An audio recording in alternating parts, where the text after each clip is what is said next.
Down home. Farmer Jenkins woke up and looked at the clock. It was 5 a.m. and the sun still wasn't up.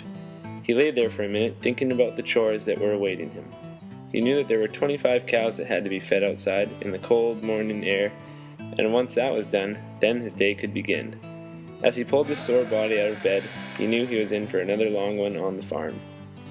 After wrapping up in his warm jacket and his old tattered toque, he slipped on his rubber boots. Just like his father used to say, it was best to be dressed properly for the elements. He tromped out to the barn and cut open a bale of hay. The cows loved the timothy grass and alfalfa in his homegrown bales. He tossed a few bales into the manger and then set off to haul some more over from the hay shed for their afternoon snack. At the back of the barn, there was a stack of straw with a pitchfork in it. Farmer Jenkins headed there next and began spreading the straw around for the cows to lay on. The curious young calves came to investigate and began frolicking about in the fresh straw. There was straw flying everywhere, but Farmer Jenkins didn't mind. He enjoyed watching the calves play, and it also helped him spread the straw around. By the time Farmer Jenkins got back to the house, the sun was finally beginning to peek over the mountains, and he was quite famished. Every good farmer knows that the animals eat first, but now it was his turn. He quickly ate some breakfast and then headed back out to the garden. He was hoping to pick some peas and some beans before Old Lady Jenkins woke up. As Farmer Jenkins made his way into the garden, he spotted a deer in the cucumber patch. He watched intently, for only a moment, and then shooed it away so he could get on with his work. The vegetables were plentiful this year. It had been a wet spring followed by a warm, sunny summer. Perfect conditions for the plants to grow. Farmer Jenkins knew a lot about plants and had a very good understanding of photosynthesis. He knew that plants used air, water, and sunlight to produce food for themselves. This helped them grow into big, healthy plants, just like how milk made him grow to be big and strong when he was a young boy. Once he had a few buckets full of peas and beans, he took them back to the house for Old Lady Jenkins to freeze for the winter. She woke up to hear Farmer Jenkins headed back out the door.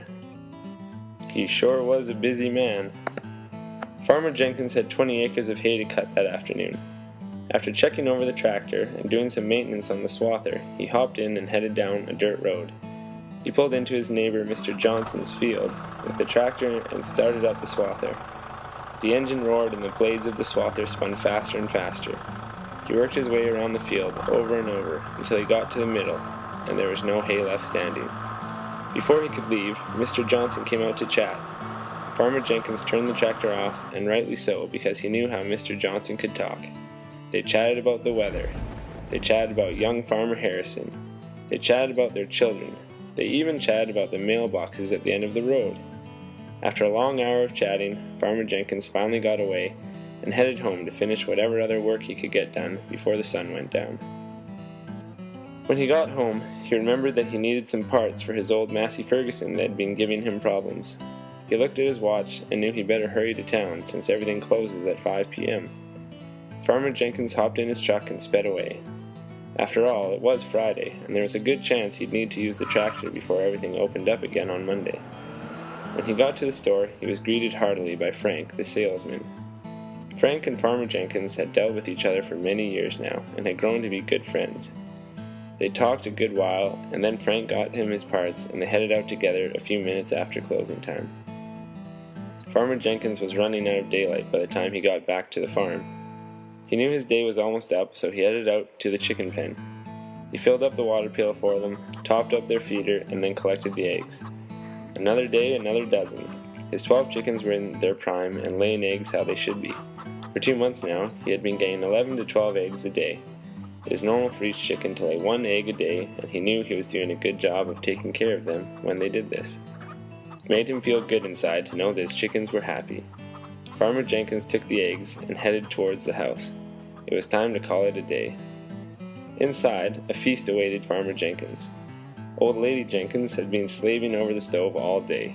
In the morning she had been freezing peas and beans, as well as canning tomatoes and pickling cucumbers. In the afternoon she had made some jam and baked 2 apple pies for dinner.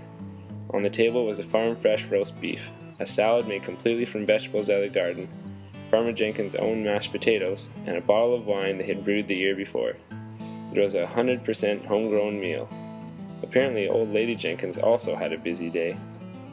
They ate together out on the deck, under a sailor sky. Once dinner was over and they had both had some pie, the phone rang. Farmer Jenkins got up and answered the phone. It was Frank, and he wanted to invite them over for an evening visit. Farmer Jenkins was already very tired, but knew it was important to be neighborly, so the pair headed out the door. When they arrived at Frank's, the whole neighborhood was there.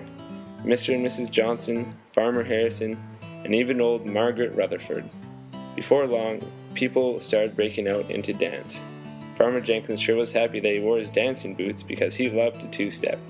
They danced the night away with all of their friends, and when they headed home and Farmer Jenkins knew that he could have probably fallen asleep walking, he was still happy and knew that it had been a good day on the farm.